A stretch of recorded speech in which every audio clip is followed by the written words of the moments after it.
How's he doing? He's doing pretty good. We went out of town last weekend. Yep. To my wife's parents, and they live on a lake, Mm-hmm. and he loves it there. And he did really, really well with recall. Good. Like we didn't even always have to use the Collar. yeah. And he's good with, like when we're practicing it. Mm-hmm. But like if I actually need him to do Hold place still. without being in that sort of training mode, Mm-hmm. He struggles with that a little bit more. Like he's confused, sort of. Sure. So like, let's say you need dinner, Yeah. and you're gonna place him. Like I'm assuming like him staying there Yes. and not moving. Okay. How have you practiced it? I take him, have him do it, and like I back away and then tell him to break. But it's usually just like that, kind of a quick sort of. Okay. He sits down, I move away, Right. wait a few seconds, break. Sure. So what you want to do is, so we have teaching the send and then Yeah. teaching the stay. Yeah. Is what we covered was teaching the send. Yeah. Okay, I don't think we really covered the stay part of it. Okay. So what we're gonna do is go ahead and, hey buddy, send him to place here. Milo, place. Okay. And you're gonna let your leash go slack, like that. And what's your number currently We're on at? 30 right You're on now. 30? Okay. Yeah. Go ahead and give a tap here. Tap. He's Tap. not paying attention. Right, now let's go to 38. And tap. Right there, see what he does. Tap. Tap. 45. Tap. Yep, when you're ready. Tap. Good, wait a moment. Good. And then what you're gonna do here, go ahead and just take a step back. And what we're gonna do, and this is for the sake of a example, we're gonna clip into this. And you can just drop down one there. Okay, and you're gonna step back about X distance right there. Tap, tap, tap, tap, right there. Tap, tap, tap, tap. Good. Wait a moment. Okay, tap, tap. Now walk towards the place, but don't say anything. Tap, tap, tap, tap, tap. Good, let's go to 53. Going back away again. Tap, tap. Yep, walk towards tap, tap, tap, tap, tap, tap, tap. 61. Tap, tap, tap, tap. Now here, grab your leash and lightly pull forward. Yeah, the short one. Tap, tap. There you go. And you're gonna back away. Good. You're gonna hold right there. Tap, tap, tap. Towards the bed again. Tap, tap, tap, tap. There we go. Back away. Back towards them. Tap, tap. Towards them. Tap. Yep. Tap, tap, tap, tap, tap. A bit of leash pressure. Tap, tap, tap, tap. Good. Back away. Good. Hold right there. And we're at what number now? 61? Yeah. Tap, tap, tap. Take a couple steps towards them. Tap, tap. Hold right there. Tap, tap. Let's go to 68. Tap, tap. And then step in. Tap, tap, tap. Back away. Good. Hold right there. Yep. Towards them. Tap, tap, tap, tap. Hold right there. Back away. Good. That's good right there. Excellent. We're going to see how he does. All right. So what we did here is now it's the stay part of it. Okay. So if we just practice the sends, you create the pattern of I'm going to send here and then you're going to leave right away. Right. Okay. So then, because I think we covered like, we did like 3 things last time. We covered a number of topics, right? Yeah. So when we covered place, I only gave you like the first chunk of it. Right. This is the last chunk of it, okay? So when once we teach the send, we can technically work on the stay at the same time, okay? Because when we're just teaching Milo, when I say place, you go here. But in the beginning, you're trying to get him to go there easily so that you could say place and he just goes there, right? Otherwise, in the beginning, if we don't practice it, it's like place, but then the dog doesn't do anything, and then you have to like kind of walk him there. Yeah. So we're practicing that to get that easier. The stay component is, once I've taught the dog how to go there, I might, during dinner, take a dog bed, move it next to me, place, have the leash on, have his collar on, and then I'm eating dinner, right? And then let's say he gets bored 20 minutes in, and he gets up and tries to walk away. I would tap him, he would go back, okay? So you're teaching the stay, like mistakes are expected during the first part of it, okay?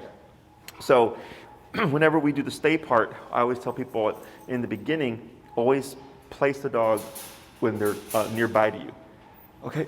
Because I'm anticipating they're gonna get up.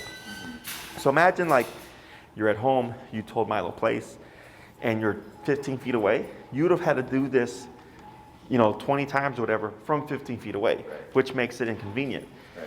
So if I'm gonna be sitting at my desk, sitting at a table, watching TV, anytime I'm gonna be stationary for a bit, in the beginning, I just move the bed and I plop it next to me, because all I need is for him to not move, okay? And having him that close to me makes it easier, so I don't even have to get up. So if I'm watching a 2-hour movie and Milo goes, hey, I'm bored, I'm gonna leave, 30 minutes in, I have the leash, I start correcting him.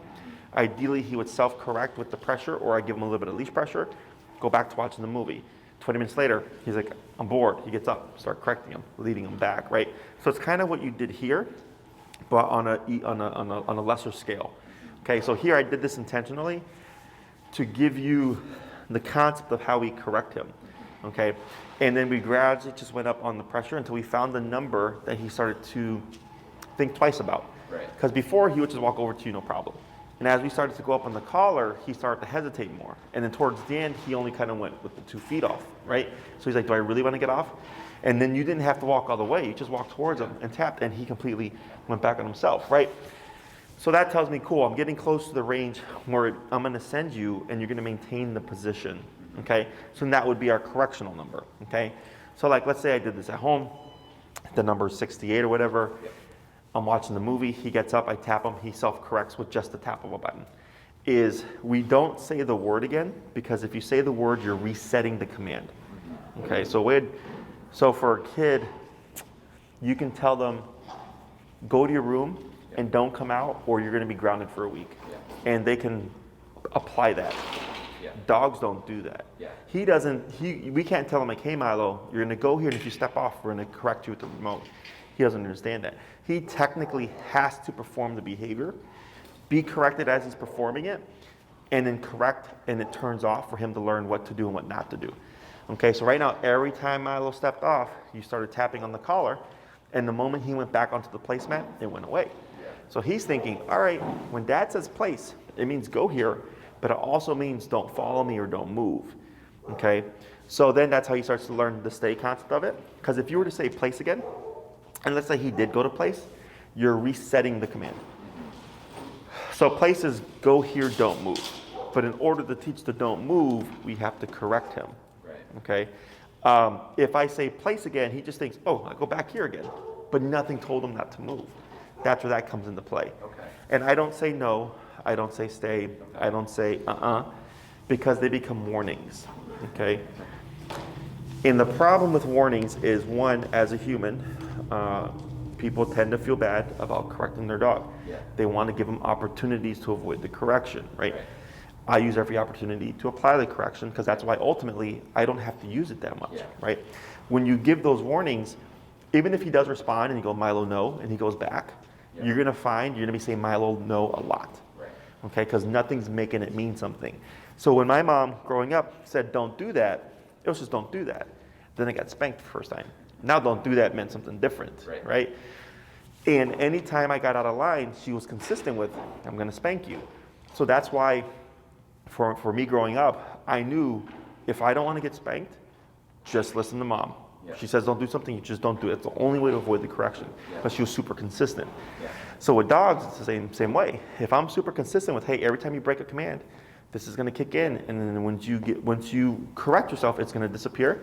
The dog goes, oh, there's no gray area here, right? Because humans, it's opportunistic behavior, gray area, happens all the time. But dogs don't. They thrive in black and white. Right. Okay, does this make sense? Yeah, it does make sense. So what I would do, like let's say you're going to apply this in the home. Where do you see yourself applying it? Mostly, I think we could probably do it at dinner. Mm-hmm. Because at dinner, usually the first 5 to 10 minutes, he's kind of up, sniffing around. And then eventually he just lays down. Sure. But just starting from the beginning with that. Correct. And then, like, when we have people over, just so it's not, like, when the girls, my daughters have friends over, he likes to sniff and jump and wants to play with them, but it's annoying. Sure. So I think that would be another time that it would... Technically, yes. Yeah. So, dinner time, let's say 7 o'clock dinner, 6:45, 6:30, he's already here. Okay? I wouldn't wait for him to start being like kind of nosy. Right off the bat, you just send him there. What you would most likely start to see is he's going to start picking up on the pattern and self-placing. Yeah. Okay, now just be aware, if you do this for a few weeks and you notice that, like, oh, wow, Milo went straight to place without us saying anything, he's not under command. Okay. Right? Because he went there himself. Right. He's picked up on the pattern. So technically, he could get off. Okay, just so you're aware of that. Because it's not a command unless you've told him to do it. And does he internalize that? Like, does he really hear the commands and, like, know that when... Not by definition. Okay. Right? Like, so... It's just repetition that... It's association. So I usually correct people just because we're humans and it's dog and human coexistence, right? We're so close. Yeah. It's not uncommon that people think or were to think that dogs understand the word sit. Right. Right? So if I said explain sit, you say, well, that's when you put your butt down on the surface, right? You're in the sitting position. Yeah. But yeah, we know that. He doesn't know that. Yeah. He just thinks when I hear sit, if I do this, I either get something like a treat or e-collar turns off. Right. Right? So he's learning by association. When he hears this word, he does this response and either gets something or he removes pressure. Yeah. So with place, right, he's learning, oh, when dad says place, if I go here, pressure goes away. If I stay here, nothing happens, right? He's not understanding that place means go to this object and stay within the perimeter. Does that make sense? Yeah, because last night, he has a bed in I have an office, and I had him in there, and I was telling him place, and he also hangs out under my table where I work, and he likes to be under the table. I didn't have a leash on him, so when I said place, he went under the table. Sure. And then he didn't want to come out from under the table. And I kind of had to drag him out and tap, and finally got him to lay down on his bed. So that was avoidance behavior. Yeah. So what happened there is he's like, you gave him a command and he was protesting. He didn't want to do it. So he opted for hiding underneath your table, which is why you had to pull him and then put pressure, because he's going, I'm not going to do it. Because I didn't know if does that mean that he doesn't know that he's supposed to go to this place, the bed? Or Had you done any practices with that bed before? Not in that location either, so. Sure, yeah. So whenever we use a new object for place, we have to do the sending exercise, 3 to 5 minutes, to transfer it. Right, so like let's say you buy a new dog bed for him, and you pop it down, same spot in the room, and he knew the old one, no problem. You'd have to reteach it because it's a new object. So it doesn't transfer until you lead him there, because the word of place, he'll associate what to do and it'll transfer more quickly. But like, let's say you said, hey, don't sit on that couch, sit on that couch. Someone would just go and understand that concept, not dogs. So that makes sense to me, is that he didn't know what to do. He heard the word, he knew he was supposed to do something. He probably didn't want to get corrected, so he's like, I'm gonna try to avoid this situation, went under the table. So yeah, anytime, or if you move it, to show him it's in a new spot. If you use the same bed and you move it from your office to the living room to the dining room, he will learn to recognize, look for this particular object, okay? And then, or he can learn there's a bed in a certain spot in your office, a bed in a certain spot in the living room, and maybe one in the dining room, and he'll go to the respective one to that room, okay? So that he can learn as well, but each one of them would have to be taught individually. He would just learn them faster because he's already done it before, okay? It's just you're teaching him like, hey buddy, this is also place in this room, and this is also place in this room, okay? But I wouldn't say place in the kitchen and then, or in the dining room, and there's one there, and expect him to go to the one in your office, right? Unless you give more direction, like a point that sends him to the office. Like it gets really nuanced, okay? So you can either keep one bed and you just move it wherever you need That it. seems like the most reliable system, right? It's the easiest, Yeah. you know, because you only have to teach one object and then he just learns the object. Yeah. And then you just move it to the room to room.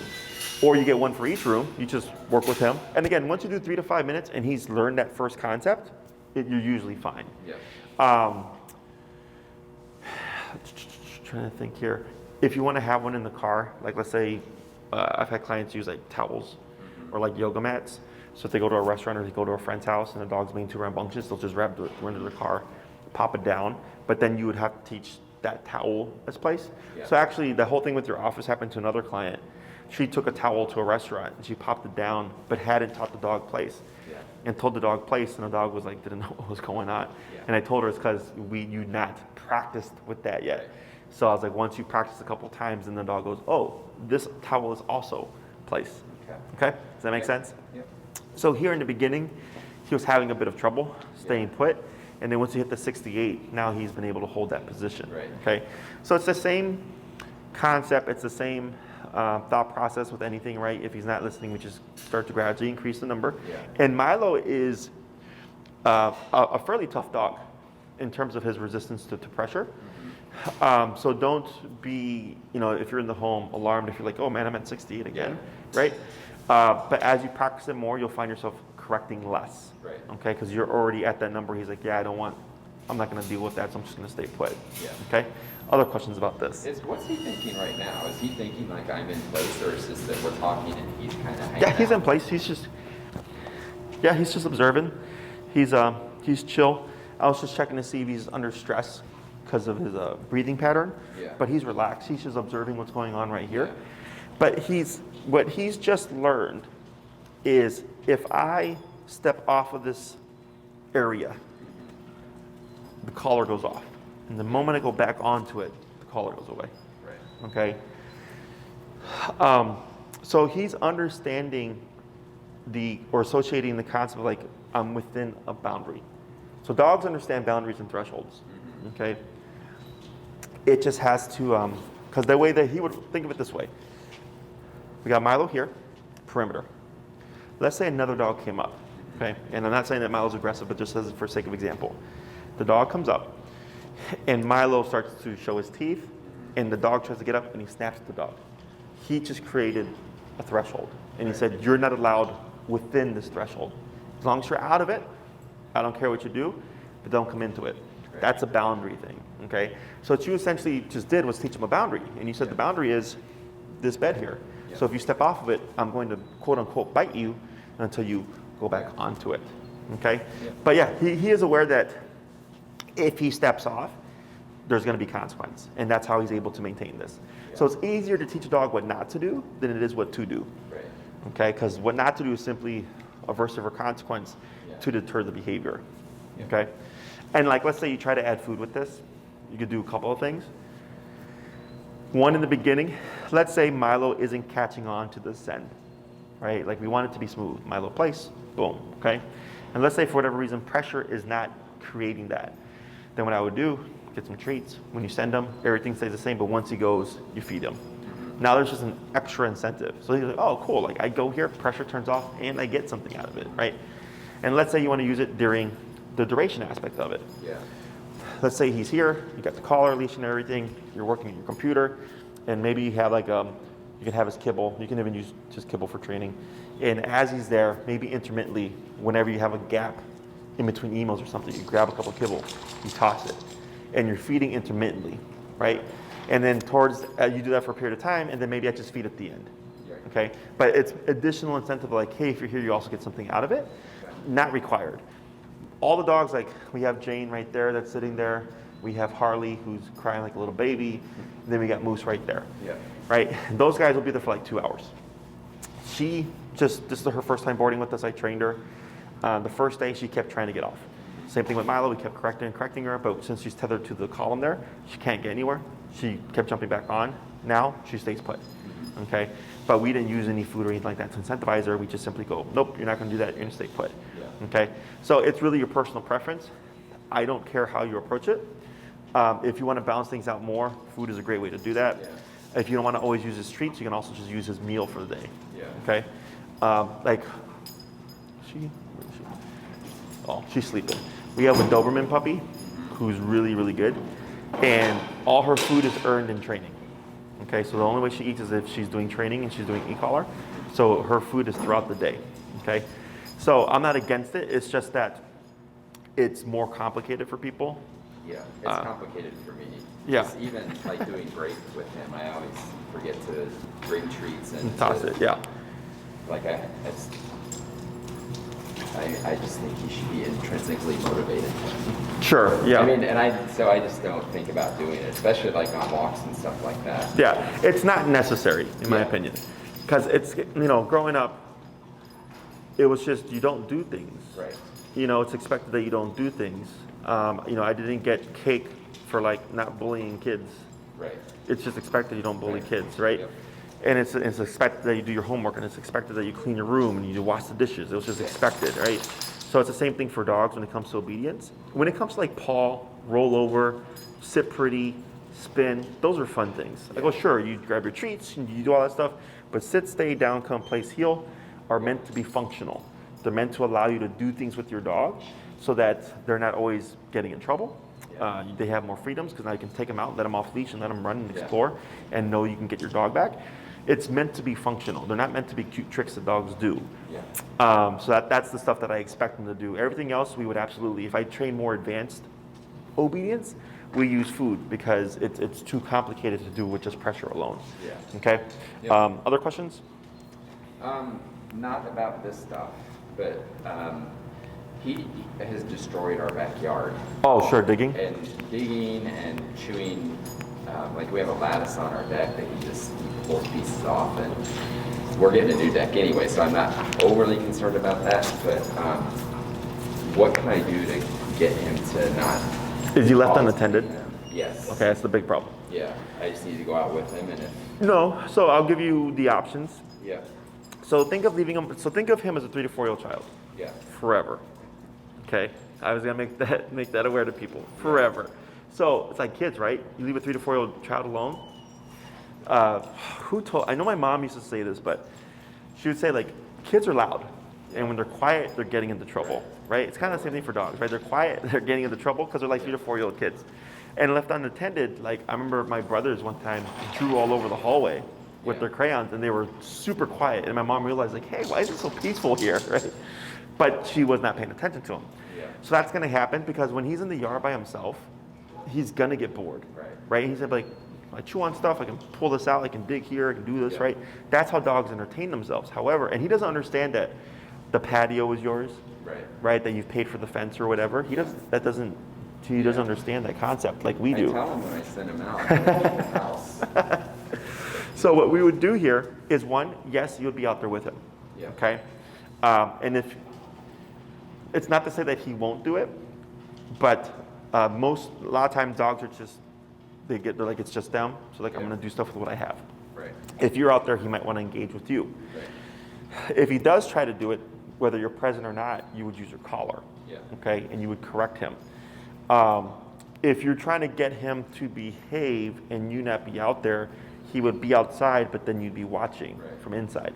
What I do with the collar personally is I just max it out, okay? Because if you try to do it like we're doing it here, you're gonna be doing it forever, okay? So what I do is I just max out the collar, and the moment I see him start to grab that or even think about grabbing the branch of a bush, right there. Just tap. Yep. And Okay. there's no verbal, there's just... Because you're trying to teach them that the thought of biting the bush or chewing on the patio or whatever, it's automatic. Okay. All right? So warnings, so what would happen is, if you did say something, it would require you to always say something.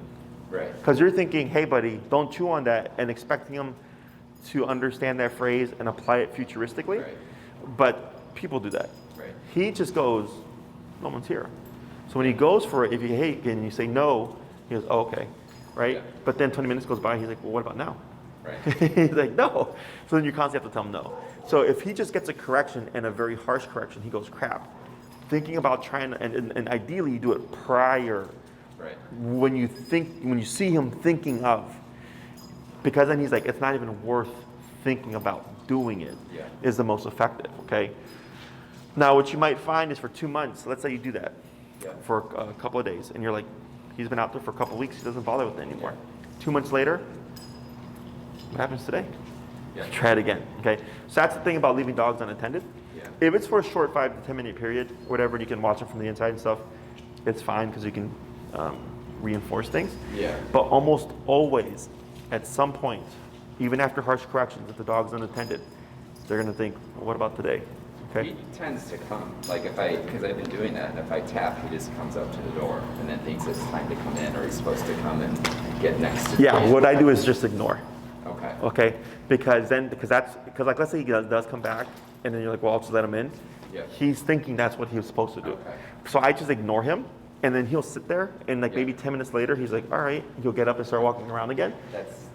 And then nothing happens, and then I go, okay, so he's learning, like, oh, tap didn't mean come to the door. Yeah. Tap meant like cut out what you're doing. Okay. In my opinion, I always tell people I don't leave dogs unattended. Yeah. 1, because of stuff like that. 2, if he ever learned how to get out the yard, good luck. Right. Because once they learn how to do it once, they're going to do it again. But 3, because when I got my dogs, I got them in Texas, and people would steal dogs from yards. You know, and I've had that happen to a couple of people here in 10 years. It's rare. Yeah. From my experience, only 2 people have had dogs be stolen from their yards. Yeah. But it does happen.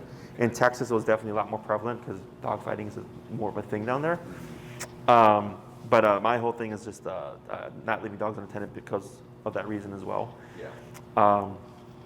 But does that answer your question? Yeah. So it's either you're out there with them to keep an eye on them, or you try to correct them.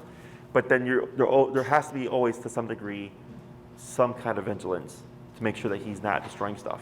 Okay. And then along those lines too, like he is on walks, like he knows where the food is and where the goose poop is and all that stuff. And you know, we'll be walking along on the path, and he's right there being good, and then he's like, boom, even before I know that he Sure. has seen it or whatever. So what you can do is create controlled context. Yeah. Okay. Because all you need is the foundation. Is, let's say, as you're walking, you know, maybe try to remember, bring some food with you. Yeah. Just throw it on the ground.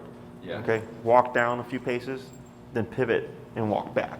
But you know where it is now. Yeah. Okay. So then as you're walking, I preemptively bump up that collar, right? So if I'm at 45, I might be 85. Like I'm going to go up a lot. And as you're walking, he's going to go, oh, food. He lunges, tap, boom. And let's say it's an immediate fix, right? And you would repeat that. Is as you're walking, you've just taught him, and this takes repetition, if you go for something, there's going to be a harsh automatic correction, okay? So that layers in the foundation. So then later on, if there's like a chicken bone and he sees it and you don't, he goes for it, your instinct should be just turn it up and tap.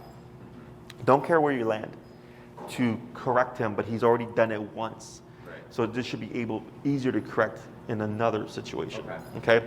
Yep. Yeah, stuff like that, because you're not going to be able to know when there's goose poop or something he's going to want. Yeah. So setting the foundation first with a controlled context lets him know when you are impulsive like this, this happens. So later on when you do it, he knows immediately that it means to disengage. Okay? Other questions? That's all. What is his walking number, by the way? I usually start at like 25. And when you feel like he's like perfect, what's the number? I probably just keep it at 25. Okay. But depending on the situation, like if we're out walking and there are a lot of dogs are around, I'll turn it up to 40 or 45. But just like the last time I was here and then today, he gets into about 60. That's when he really starts listening. Right? Yeah. So, because the reason why I ask is, in the beginning we were doing low to higher until we found consistency. Yeah. So like, let's say we start at 25, but we always end at 50. Yeah. And you're like, man, at 50, he is easy peasy. I go, okay, then I just start at 50, right? Yeah. And then here, like just for simple stuff like this, we're at 68. Right. So I kind of feel as if his number is actually higher. Yeah. Okay. That's like the soft side of me. Like I don't want to start. It's a soft side of everybody. Yeah. Right. But that's what I was talking about earlier, right? Where everybody gives the dog the opportunity to avoid the correction. Yeah. And so like here, you see this? Yeah. I ever show you this before? No. This is a dog bite. That dog, Yeah. the Dane there. Yeah. He's the one that did this. He did this the first day he was here. Yeah. Okay. He's a board and train. We had him for 4 weeks. At the time, he was a year old, unneutered, never been trained, never been told what to do, never been in the kennel. Yeah. I did training with him. He was great. But then I had to figure out, is my kennel big enough for you? Yeah. So I took him to the back room, Yeah. and he was like, nope. Boom. Yeah. Okay. That's dog. He didn't give me the opportunity to go, hey man, you're putting me in an uncomfortable situation, and if you keep doing it, I'm gonna bite you. It was just like, nope. Yeah, okay, that's dog. So that's why, like, for myself, my approach, the reason why I just do it is because I know how dogs are. It's not because I'm mean, Yeah. but also at the same time, I don't want to argue. Right. You know, I always tell people, e-call should never be an argument. Okay, if it feels like an argument, it means we're too low. Yeah. And dogs are physical animals, they bite each other. Yeah. You know, like if Milo did something here to a dog and they disagreed with it, they would just bite him. They don't care that they know each other or not. Right. They regulate each other. Yeah. As humans, we look to third party, cops, Right. security, you know, things like that to regulate. Yeah. So I actually, yeah, so I would try a higher number Okay. in regards, is that my next client? She realized she was 30 minutes early, so she's gonna walk around. For Okay, cool. Yeah, I was gonna say they're quite a bit early. Does that make sense? Yeah, it makes sense. Yeah. That's, I mean, that's what you've been saying all along. It's just You love black them. and white. Yeah, yeah. And it's not gonna make him not like you. It's not gonna Right. make him, you I know. mean, that's one thing I've learned this last month since we've been doing this. Is it hasn't changed our relationship. It just, if anything, it always. So in the beginning, it starts out rough. Yeah. Because it's discipline, discipline, discipline, right? And remember the first time how shaky he was and everything like that. Yeah. But then you kept with it, and then by the second or third time I saw you, like he had made a big improvement. Remember how he was like really shut down and stuff? Yeah. And I said, work him through it. And then the next time I saw him, he was even better. Yeah. It's our instinct because we don't want to cause harm. We don't want to make things worse. Yeah. And I've done this for 10 years, and it's what we call the messy middle, where nobody likes discipline. Right. Like I didn't walk away from spanking smiling, Yeah. right? But it was that process of my mom being consistent, which is, in my opinion, brought me here today. Yeah. So I'm the oldest of 4 kids. I'm the most disciplined, okay? Because I was the most disciplined, Right. spanking all over the place. My brothers and sisters, not the same, Right. because they didn't get as strict of a upbringing as I did, Yeah. right?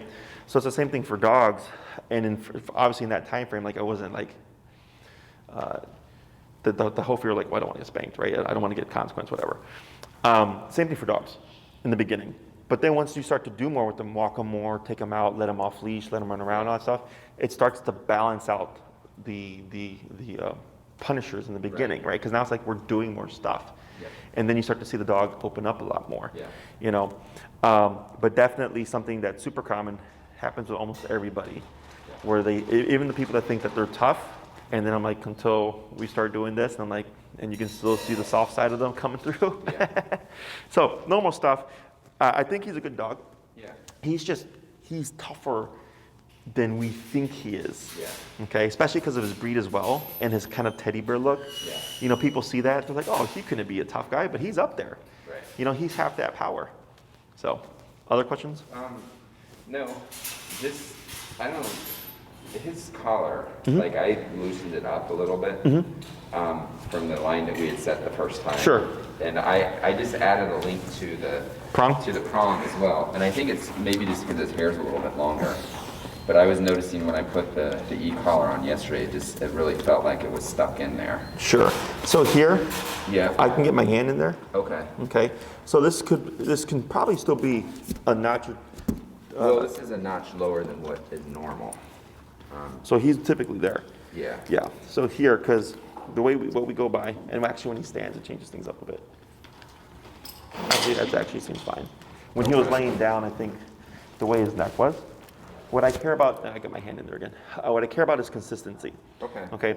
If you feel at this notch, your contact is consistent, and you're not losing contact, you're fine. Because that's the big thing that we care about. There is such a thing as too tight.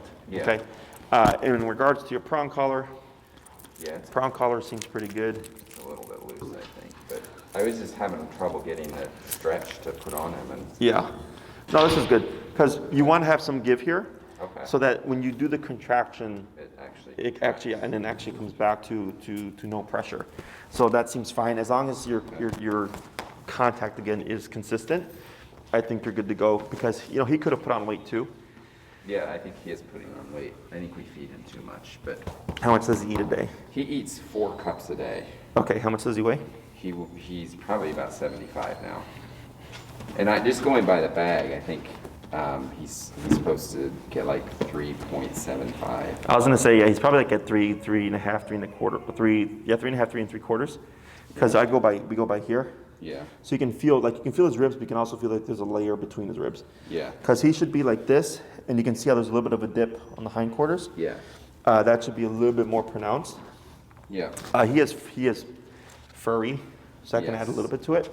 But you could probably bring him down to 3.5, 3.75. All right. And if you Sorry. feel like he's losing too much, then you just bring him back up again. But he's also not, I don't know how you'd know if a dog is hungry, but like we put the food out and he takes his time like getting over to it, and he Yeah. really eats fast once he's there, but doesn't seem like he's dying. Do you free feed? Would he just give him the bowl and let him go? Yeah. Okay, so that's part of it. Because since it's there all day, he knows he can just have access to it, whatever. I only really care about free feeding if it's any potty issues. Yeah. Or 2, if the owner is constantly refilling the bowl. Yeah. And so then the dog leads to being overweight. So I think you're fine. If you're wanting him to eat more consistently, I just put the bowl down for 5 minutes and then put it away. Yeah. So if he doesn't eat, he doesn't eat. And eventually he learns, oh, this is like a limited, So like, again, me growing up, Yeah. if my mom made peas and green beans, at the time I didn't like peas and green beans. She's like, that's what you're getting. If you don't get it, you don't eat. Yeah. Right? And I'm like, all right. So same thing for dogs. He eats though once it's down there. He might take a few. It's not like he's just dying to get to it. Mm-hmm. But he'll eat it and then eat everything in that once he starts. Sure. And how much activity does he get for the day for walks and stuff? He pretty regularly gets about 4 miles Okay. a day. Sure. So that's good too. Yeah. So I think if you dip him down 3.5, 3.75, Okay. and he should shave off a couple of pounds, and he'll be all right. Gotta stay in shape, Milo. Other questions? Those are the big things that are going on right now. Just the tearing up the backyard. And then my question was really just it seems like he knows heel, and he knows when he gets tapped that he's supposed to come to my side. And it's just how to distinguish the different things that I want him to do. Okay. Just like to get him to stop from chewing in the backyard, or to get him to go and stay in place. And it's just context for him, right? Context, yeah. So the dogs interpret, what helps dogs interpret what to do in response to like place, heel, or come is how the world looks at the moment. Yeah. So if you're walking with Milo, he's on your left, right? So on Milo, this is your leg. Yeah. If he were to lag and your leg is here, Yeah. heel is this, okay? He's learned this context. Yeah. So if he's here and you tap him, he's like, oh, I should be here, okay? If you come to a stop and he should sit, but he doesn't, again, context. Yeah. And then you tap him, oh, I should Yeah. be here, right? Same thing for the recall. If he's 30 feet away and you tap him, he's going, oh, you're 30 feet away. Right. That means to come to you, right? Yeah. When it comes to stopping things, it's simply aversive for what you don't want. Right. Okay, so like spanking, grounding, timeout for humans and stuff. For dogs, it's physical consequence. Appropriate to whatever the behavior is. Now, would I correct every behavior at 127? No. Right. But if I know I need to dissuade something quickly, then yes. So like, let's say he had his collar on and he got into a bowl of super dark chocolate, which is very toxic. 127, get that out of your mouth, right? Because of the situation. But let's say I see him thinking about counter surfing. Well, I don't need 127 for that. I could get that done with 65, Yeah. right? That as long as it stops the behavior but also deters it from happening again, I know I'm working at the correct number, okay? And for dogs, it's simply a negative experience for what you don't want to happen, okay? Yep. And consistency. Because like, let's say one day you have him in the yard and he tries to chew on something, gets harshly corrected, but then 3 days later he tries again, but we forget the collar or something, and he's like, oh, I got away with it. Yeah. Now we get inconsistency, now we get a gambler, Yeah. okay? Yep. And then like right here, You see how he's kind of perked up? Yeah. He even flinched a second ago because he's like, oh, this energy of play, right? So here, he's technically okay because he's within the boundary of place. Yeah. But this state of mind could potentially escalate to where he would want to break the position, okay? So one thing you could do, are you stepping on it? Yeah. Is give a tap here. And then just wait. There. Okay. What was that conversation? Pay attention to me. Yeah. Don't look, right? So it wasn't so much pay attention to you, is it's don't worry about that. So what he did was just turn his back. He looked at you a little bit to check in, and then he's looking over here. Okay? And that was with no words, but you had it at the appropriate level. Right. Earlier, 30, 35, all that stuff, nothing was phasing him. But then once we found that level that was concerning to him, he goes, oh, okay, it's pretty instant. Yeah. And right now he looked back there for like 2 seconds and then looked away again. So, but before he was staring for at least a great 30 seconds, right? Yeah. So that's the simplicity of dogs. Harder to teach to do something. Yeah. Easier to teach not to do something. Okay. So let's say jumping on the kids actually. Yeah. Your I think your daughter's friends or something, right? Now do take into consideration if they come in and they're like, Milo, right? And they're like screaming and they're like coming at them and they're creating all this energy. Yeah. I anticipate the dog's gonna jump. So we also want to address that as well. Is he's collared up, your daughter's having her friends come over at whatever time, he's already ready to go. Technically you could use place as a means. So we have two approaches to things. We have prevention and intervention. Prevention would be, your friends coming at 6:30, 6 o'clock, Milo place. Okay. Right? You're already there. People tend to try to apply control when they've lost control. Right. And I apply control before I lose control. That's Okay? helpful. So we have him there first at 6. He's leashed up and everything. And then you can, say like, hey, when your friend comes over, don't open the door, let me know. Because in the beginning, you're gonna need more leverage. So then I'm just standing there next to Milo holding the leash and your daughter can open the door. In his place. Correct. Yeah. Because if they come in, since he loves them, his inclination is gonna be to be impulsive. Right. He's gonna wanna blow off of the place. So we're gonna need more physical leverage. So I just hold the leash because I just need to limit him. Okay. I don't need to restrict him, just limit him. So then if he tries to go, you're tapping at 68 and it's gonna be real quick, right? It's gonna be like this where it's pretty straightforward if you're at the appropriate number. Eventually, once he gets the idea of like, place means be here and stay here and don't move, even if my favorite person comes through the door. So, but what you'll see is he'll be contained, but he's gonna be excited. Right. Okay, because you've not addressed the excitement, you've addressed him physically. Right. Okay, so you repeat that a number of times, and then he starts to learn, place means go here, don't move, even if my favorite person comes through the door. And you build it to the point where you wouldn't need a leash. That's what we would call prevention, okay, because we're not allowing him to get to the stimuli. Intervention would be, he's not on place. He's a free dog. He's still collared up.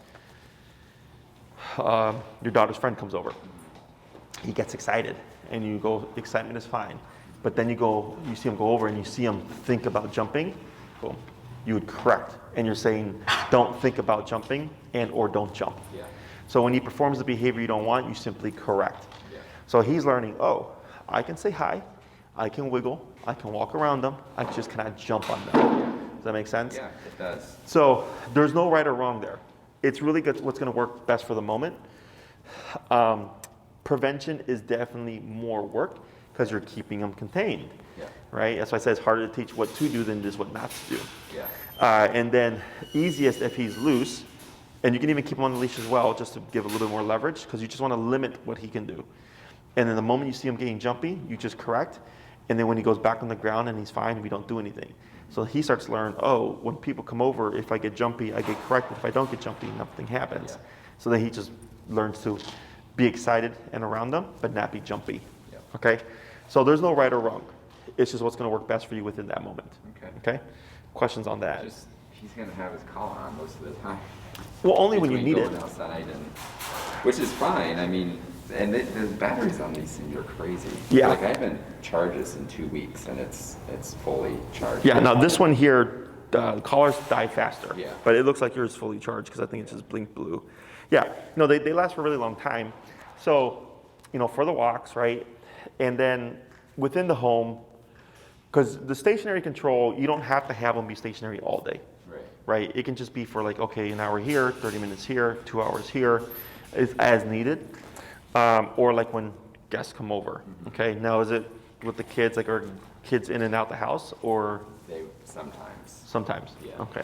So like at those times, maybe he'll need the collar on to give you more leverage. Right. At some point, it is possible that he can learn to just, because within the home it's easier because it tends to be pretty consistent, Yeah. right? Same kids coming over, Yeah. on occasion a new friend or something like that, as he starts to like, oh, you know, I see these 5 people all the time, and I've been corrected for the past 3 months on jumping on them, but he just learns, okay, with these 5 people, I don't jump. But then when the 6th person comes in that he's never met before, you go back to your collar because now it's a new context technically. Does that make sense? Yeah, it does. Yeah. So in the beginning, yeah, expect him to be using the collar a lot more. And then once you feel like he's gotten it, you can experiment with no collar when kids come over, but they would have to ignore him. Right. Because if they come at him with energy, they're putting something into him, it's got to go somewhere, you're going to most likely get jumping. Right. Okay? So it's a not just him, but also the environment to some degree. Yeah. Okay? I got it. Other questions? I don't think so. Is there anything else you're looking to cover or wanting to cover? I had nothing that I can think of off the top of my head. I mean, I'm just getting the concept. My concern was just that, you know, you learn to do it for heel.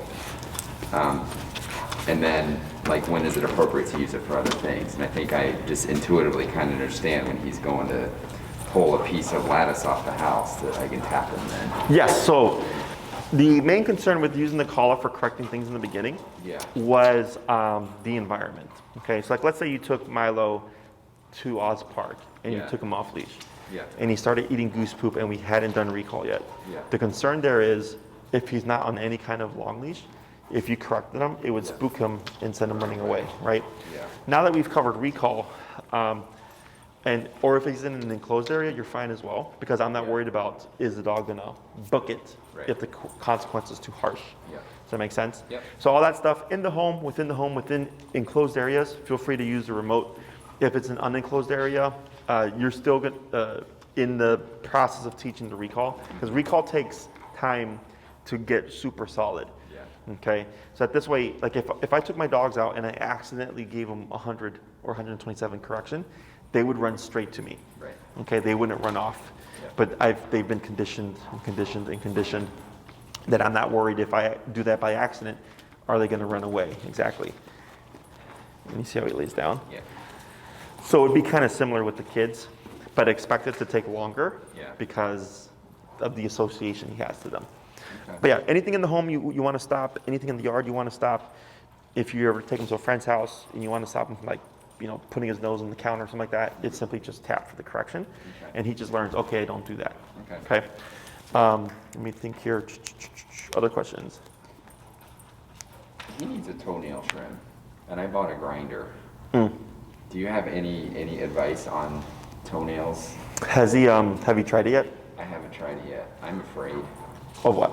I don't want to make him bleed. Oh, sure. Hurt him. I think with the Dremel, it's much harder for that to happen.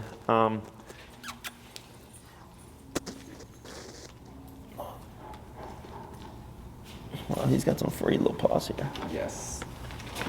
Yeah. And he's got dark nails too.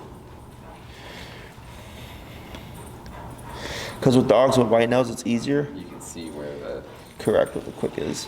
yeah. Do you hear his feet? Yes. His nails clacking? Yep. You do? Okay. That might be a Google question, Okay. because I take my dogs to a groomer. That's what. But if he had white nails, it's easier because you can see where the quick starts. With Yeah. dogs with black nails, it's really just, you know, It's harder. yeah. That's why I've been reluctant to do it. Yeah, that might be, I'm sure you can find something, a bunch of YouTube videos, at least to educate yourself. Yeah.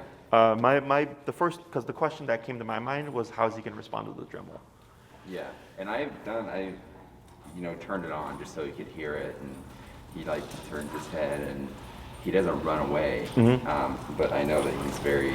Well, once he starts to make contact with his nail, Yeah. it's going to have a weird sensation, and Yeah. that's where we're going to see the response, if any. Yeah, Okay. and he generally is very like permissive to let us, play with his feet. And like when we wash his feet, I can really get in there, and but it will be new and different. Yeah, I would have some high value stuff on hand. Okay. So I do have some videos I can send you from another it's a veterinary behaviorist, and she talks about counter conditioning. Yeah. And she shows how to clip dogs' nails, and it's a quick video, it's like 3 minutes or so. Yeah. But people tend to jump straight to the contact of doing the behavior. Yeah. And she does like show the clippers, give a treat, do that a few times, then touch toe to clippers, treat, Yeah. and then you build towards, okay, now I'm actually dremeling your foot, Okay. treat. Definitely something that I always recommend, because even though he's permissive, you could have found the one thing that he doesn't Right. like, right? Right. And it's better to be, because once you've started the negative association, it takes more work to change his mind about it, because he's already had a bad experience. So it's like going to a restaurant and it sucks the first time you go. Yeah. You don't want to go back, right? Unless somebody really coaxes you, like, all right, sure, I'll give him another shot. Kind of the same thing with the Dremel, okay? Yep.